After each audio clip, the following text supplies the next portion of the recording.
की देशाचे पंतप्रधान श्री नरेंद्र मोदीजी यांचे मनपूर्वक आभार मानतो की आज त्यांनी शेतकऱ्यांकरता एक अत्यंत महत्त्वाची प्रधानमंत्री फसल बीमा योजना ही जाहीर केली आहे। ही देशातली अतिशय पथदर्शी अशा प्रकारची योजना आहे आणि जुन्या सगळ्या योजनांमधल्या ज्या अडचणी होत्या त्या अडचणी दूर करून पहिल्यांदा विमा योजनेला खऱ्या विम्याचं स्वरूप या योजनेने दिलं आहे आणि 3 वर्षांमध्ये पूर्ण देशामध्ये किमान 50% विम्याचं कवच गेलं पाहिजे। आता ते केवळ 23% आहे। अशा प्रकारचा एक टार्गेट ठेवण्यात आलेला आहे। आपल्याला माहिती आहे की वातावरणातल्या बदलामुळे खूप मोठ्या प्रमाणात शेतीवर संकट येतात आणि आताची जी आपली विमा योजना आहे त्याच्यामध्ये काही मूलभूत अडचणी आहेत। विशेषतः वैयक्तिक शेतकऱ्याला विमा मिळत नाही। पिकाचं पूर्ण नुकसान झाल्यानंतर तो मंडल स्तरावर विमा मिळतो। आता त्याच्यावर एक साधारणपणे टोटल प्रीमियमच्या 11% कॅप आहे आणि त्यामुळे शेतकऱ्याचा बराचसा कल त्या योजनेकडे नसतो।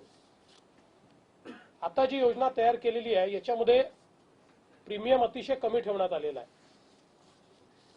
खरीपा करता 2% आणि रबी करता 1.5% एवढाच प्रीमियम याच्यामध्ये ठेवलेला आहे आणि 90% या योजनेकरता पैसा हा केंद्र सरकार देणार आहे। आज आपली जी योजना आहे चालू असलेली ज्याचा मागच्या वर्षी किंवा यावर्षी आपण फायदा देतोय त्याच्यामध्ये जवळजवळ 10% शेतकऱ्याचे पैसे असतात आणि उरलेले जे पैसे असतात त्यात 50% केंद्र सरकारचे आणि 50% राज्य सरकारचे पैसे असतात। हे 11%चं कॅपिंग रद्द झाल्यामुळे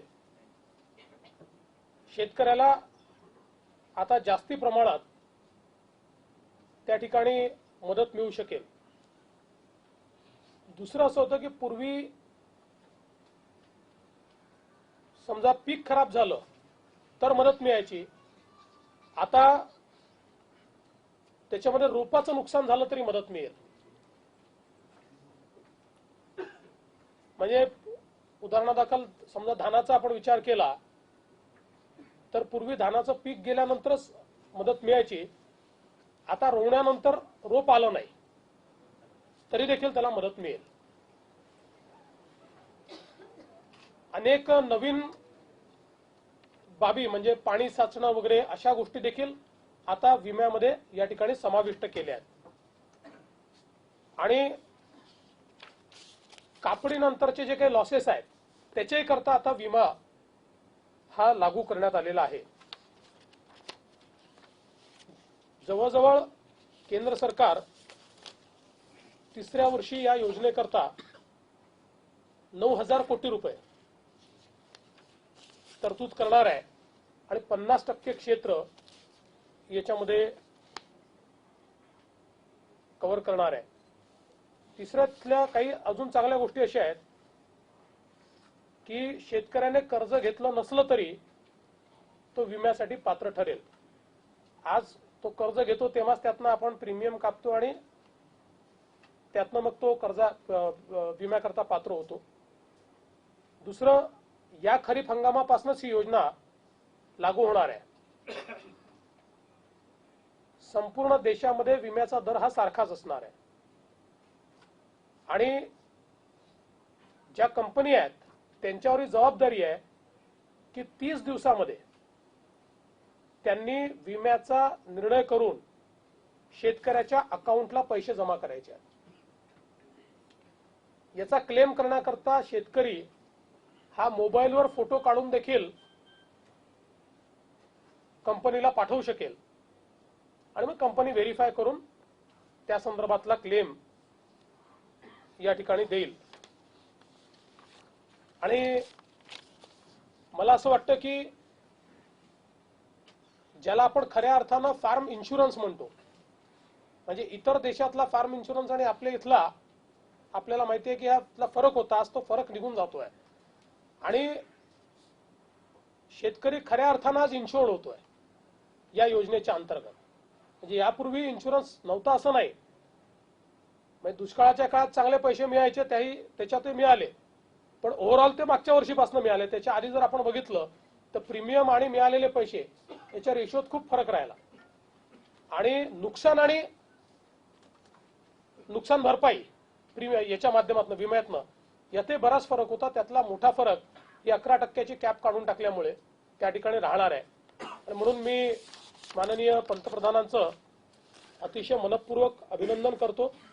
आणि एक अतिशय महत्वाची योजना जिची मागणी अनेक वर्षापासून होती की शेतकऱ्याला चांगली विमा योजना आपल्या देशात दिली पाहिजे, ती योजना आज केंद्र सरकारने घोषित केल्याबद्दल केंद्र सरकारचे मी आभार मानतो.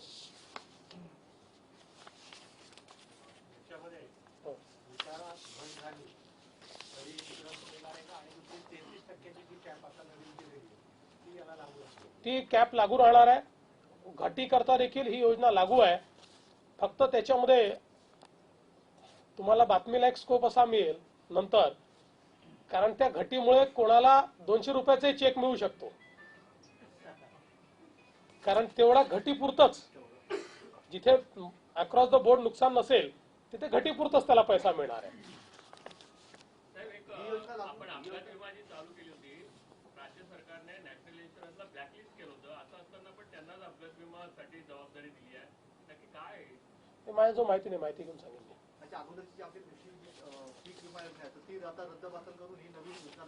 केंद्र सरकारने ही योजना लागू केल्यानंतर हीच योजना, कारण ही जास्ती फायद्याची ना, आता त्याच्यात कोण जाईल. म्हणजे ही योजना आता या खरीपापासून लागू झाली की मग त्या जुन्या योजनेत कोणी जाणार नाही, कारण ही जास्त फायद्याची आहे शेतकऱ्याला. म्हणजे एक प्रकारे आता जी आपली वर्षानुवर्ष मागणी होती की इंडिव्हिज्युअल शेतकरी याचा इन्शुरन्स झाला पाहिजे, मंडल स्तराचा नाही, ते आता या योजनेत होत आहे. शेतीमध्ये पुराचं पाणी जे जातं, शेतीमध्ये पुराचं पाणी त्यांना फायदा होणार आहे. होणार, त्याचा फायदा होणार. आपण आता सांगितलं की रोपं उगवली नाही तरी त्यांना फायदा मिळेल. पेरणी केल्यानंतर ही तपासणी वगैरे कशी यंत्रणा ते आहेच ना आपल्या इथे, आजही आपण ते करतोच ना. आपली ती सगळी आपल्या इथे खरं म्हणजे सगळी त्यांनी काय पेरणी केली यापासून सगळी नोंद असते.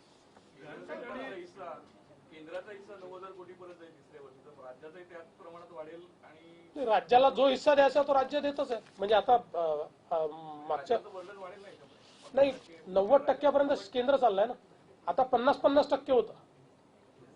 म्हणजे आता मागच्या वर्षी 9000 कोटीपर्यंत 3 वर्षात केंद्र सरकार राज्याचा हिस्सा वाढेल त्या प्रमाणात. तेवढा वाढणार नाही. याचं कारण तेच सांगतो की जसं मागच्या वर्षी इन्शुरन्स पोटी आपण 1600 कोटी दिले, त्यातले 700 कोटी राज्याने दिले.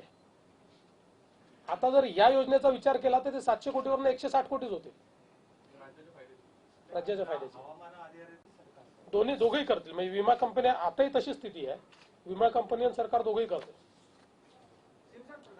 देखिए, मैं आज माननीय प्रधानमंत्री जी का बहुत बहुत अभिनंदन करना चाहता हूं कि एक बहुत ही पथदर्शी ऐसी बीमा योजना उन्होंने लाई है.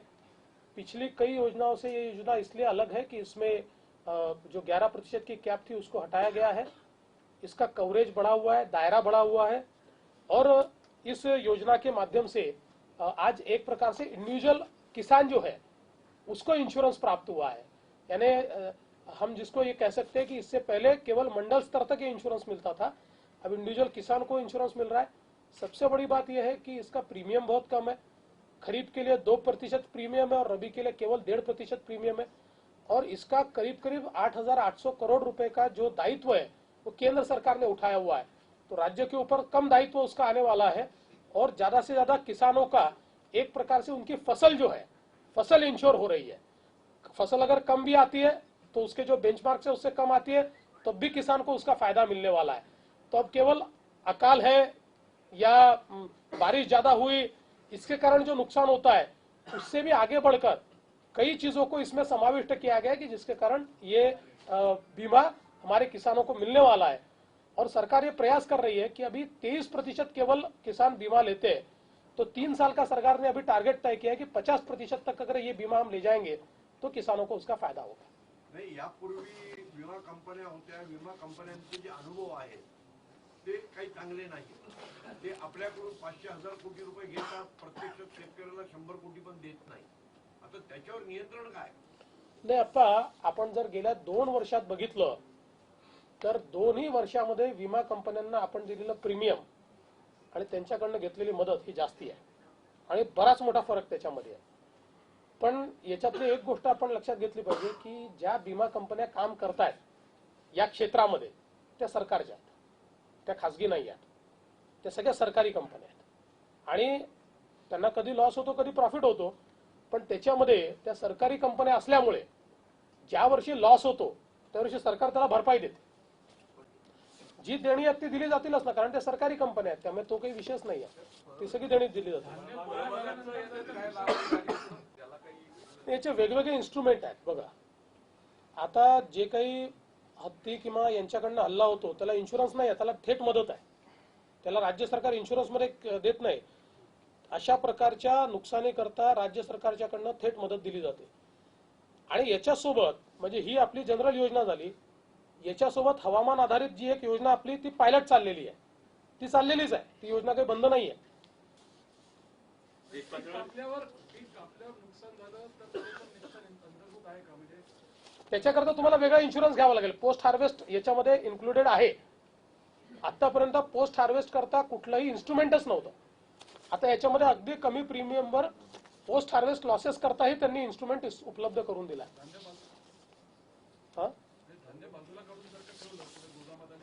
हो, त्याच्याकरता तेच सांगतो मी, जे करताय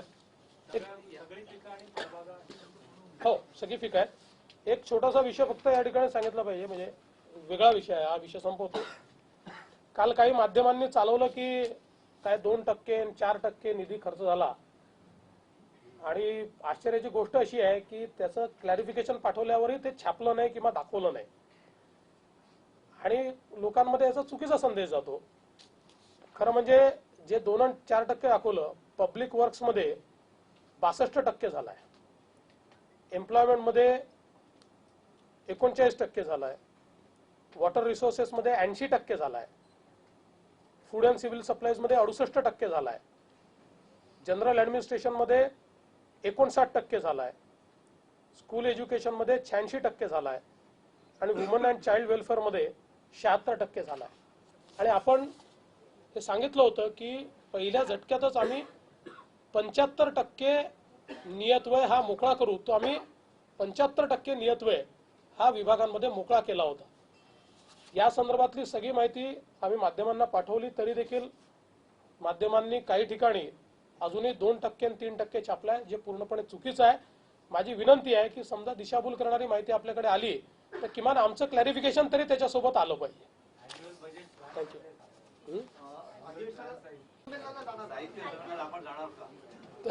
तुमची काय शिफारस आहे?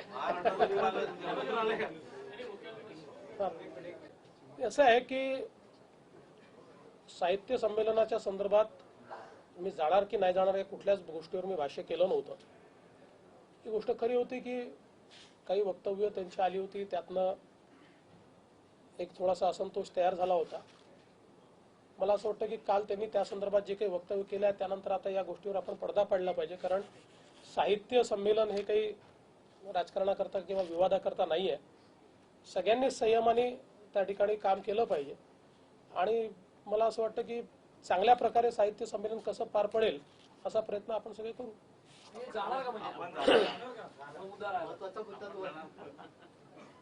मी जाणार नाही असं काय वाटतं तुम्हाला? मी जाणार नाही असं घोषित केलं होतं? मी असं कुठे घोषित केलं की मी जाणार नाही?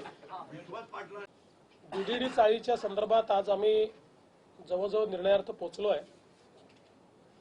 आणि या महिन्यात त्याची cabinet note, final cabinet note ही कॅबिनेट पुढे आणावी असा आम्ही निर्णय घेतलेला आहे आणि याचं जे डेव्हलपमेंट आहे ते म्हाडाच करेल हाही निर्णय या संदर्भात झालेला आहे आणि त्याच्या संदर्भातले आर्किटेक्टची कॉम्पिटिशन घेतली होती आणि त्या कॉम्पिटिशनमध्ये जे आर्किटेक्ट सिलेक्ट झाले होते त्यांनी जे मॉडेल्स तयार केले होते ते मॉडेल्स देखील आम्ही पाहिले आहेत. ते अतिशय चांगल्या प्रकारे त्यांनी सगळं त्याचं नियोजन केलेलं आहे आणि मला असं वाटतं की आता बीडीडी साईच्या रिडेव्हलपमेंटमधले सगळे अडथळे दूर झाले आहेत. या महिन्यात आम्ही कॅबिनेट पुढे जाऊन या संदर्भातला अंतिम निर्णय घेऊ.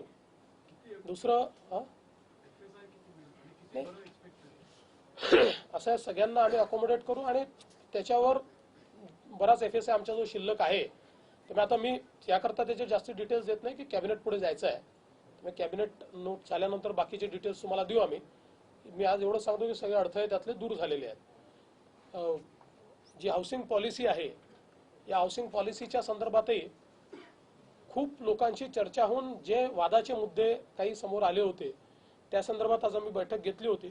त्यातल्या बहुतांश मुद्द्यांवर आम्ही आता फायनल निर्णय केलेला आहे आणि पुन्हा एकदा आता कॅबिनेट पुढे आम्ही जाऊ आणि त्या संदर्भातला देखील निर्णय करू. संजय राऊतांचं तुम्हाला पत्र मिळालं का? वाचलं नाही अजून, पेपरला वाचलं, अजून माझ्यासमोर आलं नाही. पत्र मिळालं का पण? ते सांगितलं पेपरला वाचलं, अजून आलं नाही. जी सही केली चंद्रकांत दादांनी ते नक्की काय सरकारच्या वतीने? एवढंच सांगू शकतो कुठलीही क्लीन चिट मंत्र्यांनी दिलेली नाही. धन्यवाद.